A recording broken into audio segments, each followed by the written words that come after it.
আচ্ছা, আমরা আজকে এসেছিলাম পশ্চিম বর্ধমান ডিপিএসসিতে আমাদের নিয়োগ এবং বিভিন্ন বিষয় সংক্রান্ত আলোচনার জন্য।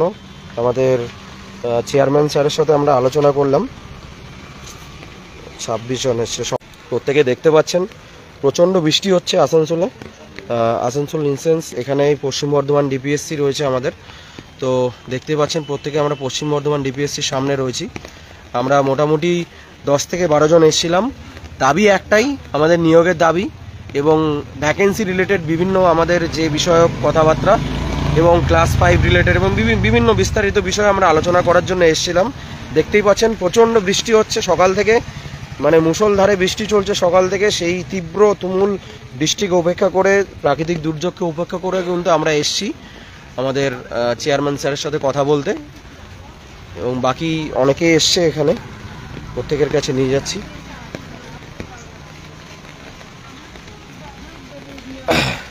যে মোটামুটি এখানে 10 থেকে 12 জন প্রত্যেকে উপস্থিত রয়েছে। তো বিষয়টা হচ্ছে দাবি একটাই ছিল আমাদের বরাবর, সেটা হচ্ছে নিয়োগের দাবি। তো আমাদের নিয়োগের দাবিতে আমরা বরাবর সোচ্চার ছিলাম রাজপথে। তো জেলাভিত্তিক কর্মসূচি সেগুলো হচ্ছে ডিপিএসসি, সেই কর্মসূচিগুলোকে আমাদেরকে চালিয়ে যেতে হবে।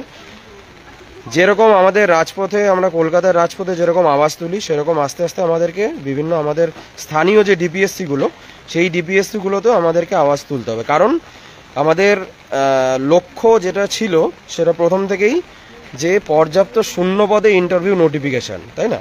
আমাদের শুধু নোটিফিকেশান নিয়ে এলে হবে না, আমাদের শূন্যপদটা আমাদের পর্যাপ্ত চাই। আর শূন্যপদ যদি পর্যাপ্ত না হয়, সেই নোটিফিকেশানের কিন্তু আমাদের কাছে কোনো মূল্য থাকবে না। এটা আগেও বলা এবং এখনও আমরা বলে আসছি। বিষয়টা এটাই। এক মিনিট, এসো কেউ ধরো এসো, তুমি এসো। তো এই শূন্যপদ কিন্তু আমাদের ডিপিএসসিগুলো থেকে যাওয়ার কথা আর কি। তো সেই সমস্ত বিষয়ে আমরা আলোচনা করার জন্য এসেছিলাম। আরে আর কি হচ্ছে না, বিষয়টা এটাই ছিল। বিভিন্ন বিষয় সংক্রান্ত আমরা আলোচনার জন্য এসেছিলাম আমরা পশ্চিম বর্ধমান ডিপিএসসিতে। তো আমরা এখানে চেয়ারম্যান স্যারের সাথে কথা বললাম এবং আমরা অনেক কিছু জানতে পারলাম। বিস্তারিত এখানে বলছি না, লাইভে বলছি না। আমাদের অনেক কিছু বলতে, আমাদের শূন্যপদ থেকে শুরু করে আমাদের ক্লাস 5-এর থেকে শুরু করে, কারণ প্রত্যেকেই জানেন যে মহামান্য হাইকোর্টের রায় অনুযায়ী ক্লাস 5কে প্রাথমিকের অন্তর্ভুক্ত করতে হবে এবং সেটা অবিলম্বে করতে হবে।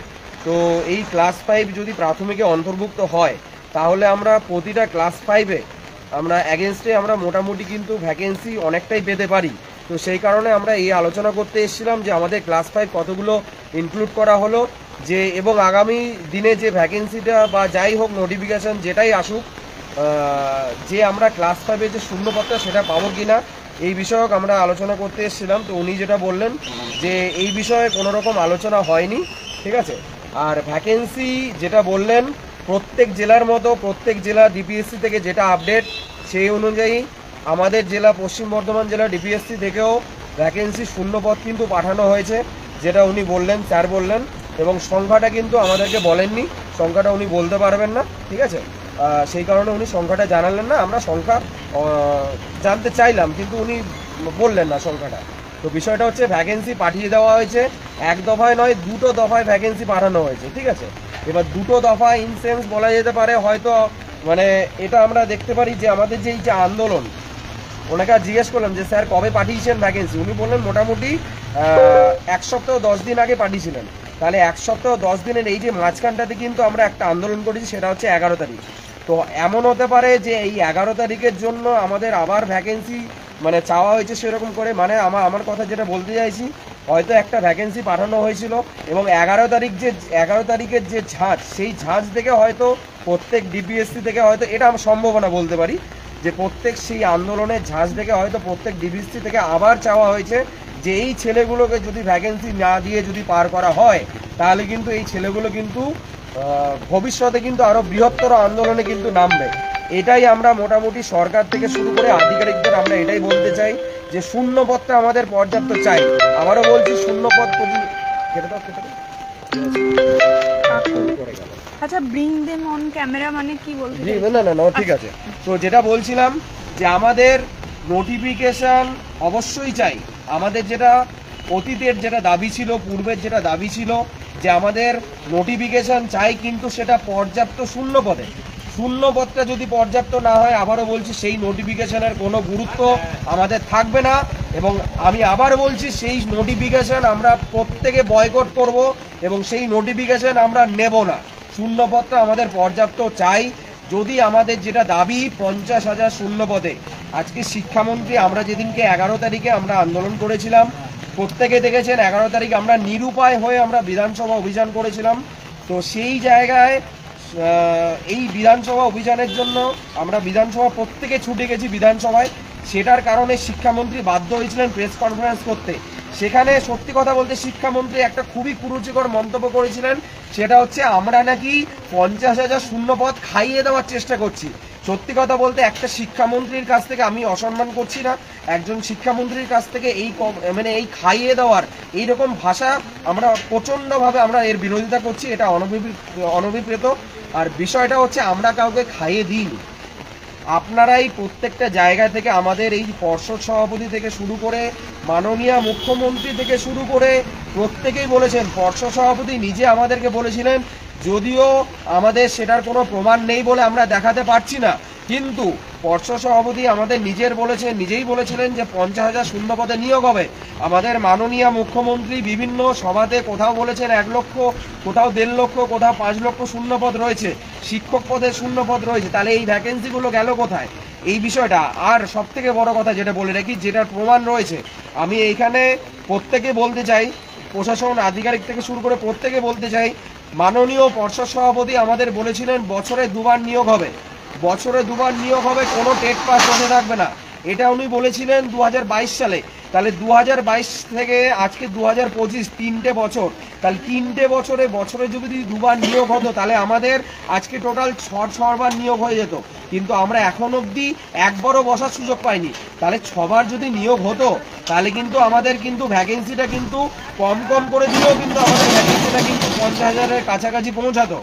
যেখানে স্কুলগুলো ছাত্র শূন্য, যেখানে স্কুলগুলো শিক্ষক শূন্য, ভ্যাকেন্সি প্রচুর রয়েছে, আপনারা নিয়োগ কেন করবেন না? আপনাদের সদিচ্ছা নেই বলে কি আপনারা নিয়োগ করবেন না?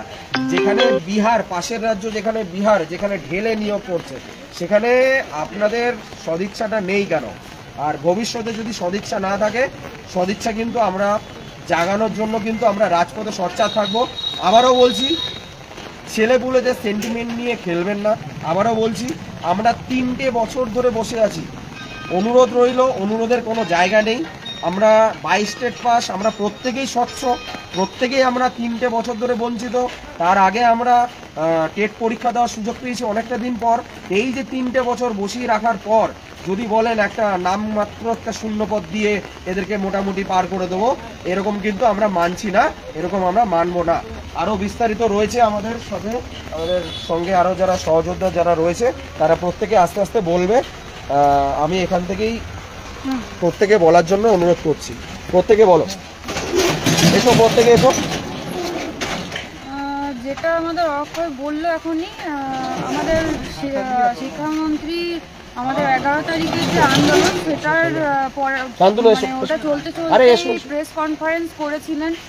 এবং আমরা সত্যি খুব কথাটা শুনে প্রচণ্ড রকমের আমাদের খারাপ লেগেছে যে খাইয়ে দেওয়ার ব্যাপারটা। সত্যি ওনার ভাষাতেই বলি, যদি খাইয়ে দেওয়ার ব্যাপার হতো, তাহলে আমাদের 52,000 মতো ক্যান্ডিডেট রয়েছে, আমরা RTI করে জানতে পেরেছি। খাইয়ে দিতে হলে আমরা 52,000 বা তার বেশি খাইয়ে দেওয়ার চেষ্টা করতাম, সেটা আমরা করিনি। আমরা অ্যাকুরেট একটা 50,000 বলছি, তার কারণ হচ্ছে সেই 50,000 আমাদের কোনো ব্যাপার নয়, আমরা কোথা থেকে মন মতো বলে দিচ্ছি না।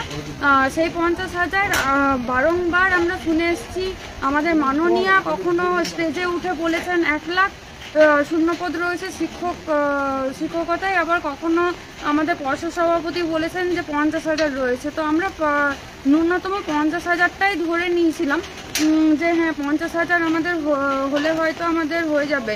আমাদের এত বছর থেকে আমরা বসে রয়েছি, 17 সালের পর কোনো টেট হয়নি 22 সাল পর্যন্ত, তারপরও এখনও 22-এর টেট দিয়ে 3 বছর বসে। তো সেইখান থেকে আমাদের এটা চাওয়াটা কোনো ভুল আমরা মনে করছি না। আর দ্বিতীয়ত হচ্ছে যেটা আজকে আমরা ডিপিএসসিতে এসেছিলাম একটা আশা নিয়ে যে কত ভ্যাকেন্সি প্রত্যেকটা ডিপিএসসির থেকে পাঠানো হচ্ছে বিকাশ ভবনে, তো কত ভ্যাকেন্সি পাঠানো হলো বা কি হয়েছে সেই সব ইনফরমেশন নেওয়ার জন্য। তো সেরকম কোনো ইনফরমেশন উনি দিতে পারেননি আমাদেরকে, বরঞ্চ এইটুকু জানতে পেরেছি যে যে এসএলএসটি বা যারা ফিরে আসছে আমাদের প্রাইমারিতে ফিরে আসবে তাদের জন্য কিছু সিট আবার বরাদ্দ রয়েছে, তারা কিছু জন অ্যাপ্লিকেশন করে গেছেন, তার মানে ওখানেও সিট আমাদের বেশ কয়েকটা চলে যাচ্ছে। তো এখান থেকে একটু মর্মাহতই আমরা হলাম। আর বাদ বাকি হচ্ছে যে আবারও একটা কথাই বলবো যে আমরা যদি ভ্যাকেন্সি না পাই, এতদিন থেকে পড়ে আছি, এরপরে আমরা চাইবো যে সবাই স্কুলে যেতে, আমরা ভ্যাকেন্সি যদি না পাই তাহলে কিন্তু আমরা আন্দোলন চালিয়ে যাচ্ছি, ঠিক সেই রকম আরও বৃহত্তর আন্দোলনের পথে আমরা কিন্তু যাবো। সেইটুকুই বলার ছিল। আমাদের যে দাবিটা একদম ন্যায্য দাবি, কোনো অন্যায্য দাবি না। 50,000 শূন্যপদ, এটা মাননীয় মুখ্যমন্ত্রীর কাছ থেকে আমরা বরাবর শুনেছি যে আমাদের রাজ্যে শিক্ষক পোস্টের জন্য 1 লক্ষের বেশি ভ্যাকেন্সি আছে। পর্ষদ সভাপতিও বলেছেন যে 50,000 মতো শূন্যপদ আছে। তাহলে আমরা যখন ভ্যাকেন্সি আছে, সেই ভ্যাকেন্সিটা তো ফুলফিল করা দরকার। আমরা চাই, আমরা পাস করেছি যোগ্যতা নিরিখে আমাদের মার্কশিট বেরিয়েছে, সার্টিফিকেট দিয়েছে, তাহলে আমরা চাই তো আমরা স্কুলে যেতে। আমাদের যে যোগ্যতা অর্জন করেছি ডিএলএড থেকে, যে যোগ্যতা, সেটা আমরা স্কুলে গিয়ে ইমপ্লিমেন্ট করবো, যাতে এই যে কিছু সংখ্যক স্কুলে মানে টিচার না থাকার জন্য স্টুডেন্টরা চলে যাচ্ছে, সেই জিনিসটা যাতে না হয় সেটা চেষ্টা করব আমরা, যাতে বাড়ি বাড়ি বোঝাতে। আমরা যেহেতু পূর্ণ প্রশিক্ষিত, প্রথম পয়েন্ট হচ্ছে আমরা পূর্ণ প্রশিক্ষিত। এই পূর্ণ প্রশিক্ষিতদের একটা আলাদা অ্যাডভান্টেজ থাকে, যেটা অন্য যারা প্রশিক্ষিত নয় তাদের ক্ষেত্রে আলাদা। বিএড আর ডিএড এইখানেই পার্থক্য। বিএডরা তাদেরকে প্রাইমারি লেভেলের যে শিক্ষা ব্যবস্থা সেটা সম্পর্কে অত ধারণা নেই, স্বচ্ছ ধারণা নেই, কিন্তু ডিএলএড যারা করেছে 2 বছর, তাদেরকে একটু মানে পুঙ্খানুপুঙ্খভাবে সেই ধারণাটা আছে যে কী করতে হবে একটা স্টুডেন্টের জন্য, কী রকমভাবে সিচুয়েশন ক্রিয়েট করতে হবে, কীভাবে তাদেরকে পড়াতে হবে।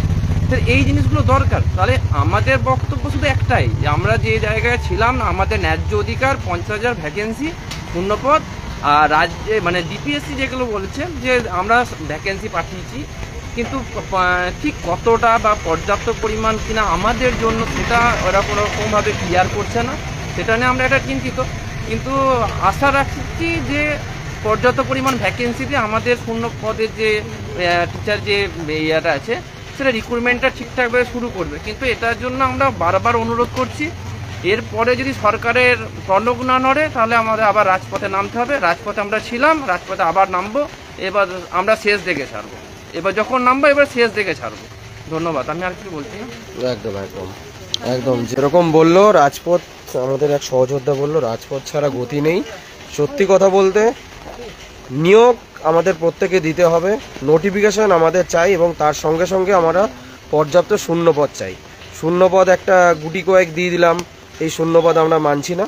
এরকম যদি করার কথা ভাবেন আধিকারিকরা, আমরা কিন্তু ভবিষ্যতে কিন্তু আমরা আরও বৃহত্তর আন্দোলনে যাব। তখন সেই আন্দোলনের ঝাঁজ কিন্তু কোন দিকে যাবে সেটা কিন্তু আমরা কিন্তু কেউ বলতে পারবো না। তাই বলছি প্রশাসনিক থেকে, আধিকারিকদের থেকে বলছি, সরকারকেও বলবো যে আমাদেরকে একটা শূন্যপদ দিন, শূন্যপদ দিয়ে আমাদেরকে পার করে দিন। কারণ দীর্ঘ 6টা বছর, আমরা 7টা বছর বসে আছি। পাস করার পর 3টে বছর ধরে বসে আছি, এবং আমরা প্রত্যেকেই যোগ্য। চারিদিকে দেখতে পাচ্ছেন অযোগ্যতার মানে ছড়াছড়ি, চারিদিকে বিভিন্ন রকম, চারিদিকে এই চাকরি যাওয়ার বাজারে আর কি। তো যোগ্যতা, যারা যোগ্য তাদের দিকে ধ্যান দিন। আমরাই যোগ্য, বাই স্টেট পাস আমরা চাকরি প্রার্থী। পশ্চিমবঙ্গের ইতিহাসে একমাত্র স্বচ্ছ টেট, যেটা আমরা মানে বলতে পারি। তো নিয়োগ করুন, প্রত্যেকে নিয়োগ আমরা চাই অবশ্যই। আর ভবিষ্যতে যদি আমাদের নিয়োগ যদি আমরা না পাই এবং পর্যাপ্ত শূন্যপদে যদি আমরা নোটিফিকেশন না পাই, আমাদের কিন্তু আন্দোলন কর্মসূচি কিন্তু আমাদের চলবে, এবং ভবিষ্যতে এর থেকে আরও কিন্তু আমরা বৃহত্তর আন্দোলনের দিকে আমরা কিন্তু যাব।